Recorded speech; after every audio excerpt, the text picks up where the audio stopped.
Delicious Podcast. The Brutally Delicious Podcast. What's up, everybody? This is Dark Macek with Brutally Delicious, coming at you with the review of Savage Blood's brand new album, Wheel of Time. So, sounds like this band released their debut last June and then followed it up this November. That's a really impressive turnaround. I know back in the 70s, Kiss could release 3 albums in 15 months or some shit, but nowadays, albums are usually 2.5 years apart at the minimum. So, 2 years and a year and a half, good job. So, we've got German power metal here. There are rarely 3 words in the English language that make me happier than hearing that. If I'm not in Las Vegas, it's usually Swedish power metal.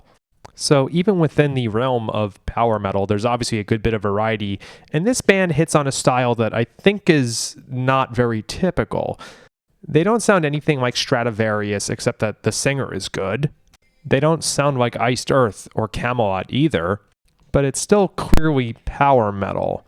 I think it's more of the Iced Earth style, except that they don't try to overthrow governments. I kid. The guitars are tuned pretty low. They might be 7 strings, but definitely lower than most power metal. Like, most power metal bands are E or E flat, maybe D, but I think these guys are in B flat or something.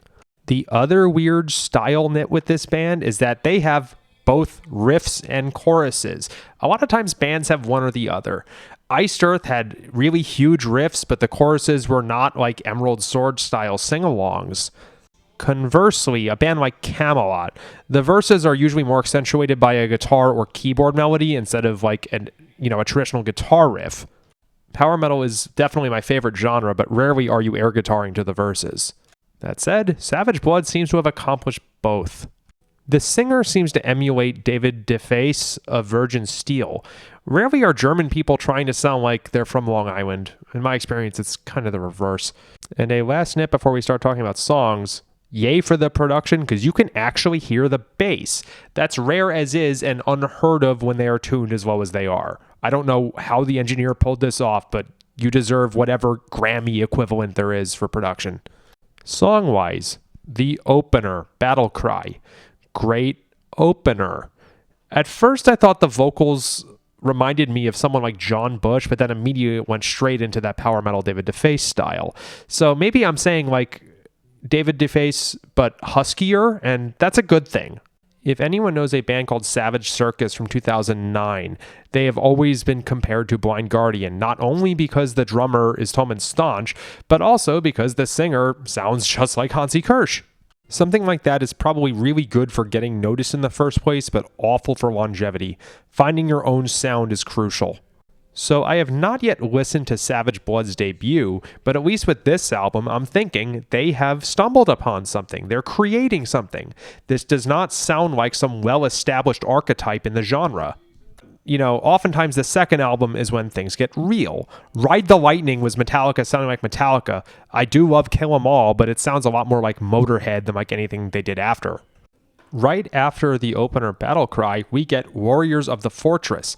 Here's a song with a great chorus. I gotta stop saying that for power metal, except, like, why else are you listening if not for great choruses? It has an energizing quality, as in, go out and grab your trusty sword, slay the dragon, bring the princess home, or in my case, go for a walk around Lower Manhattan. Last but not least, album closer and title track, Wheel of Time. Now, I've never read the Robert Jordan books or seen the Amazon series, so I have to presume that this song is about that. From my vantage point, lyrically it reminded me of Time by Winter Sun, in that it's another one of those somber closing tracks about how time waits for no one. Other such examples would be like Embrace of the Endless Ocean by Amon Amarth, or Time the Beginning by Megadeth.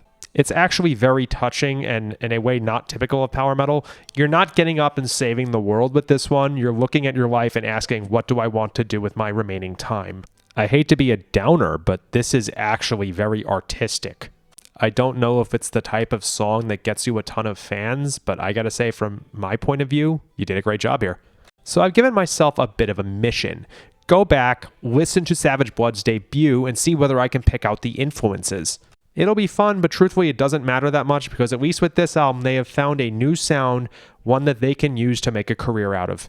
Great job, guys. Rock on.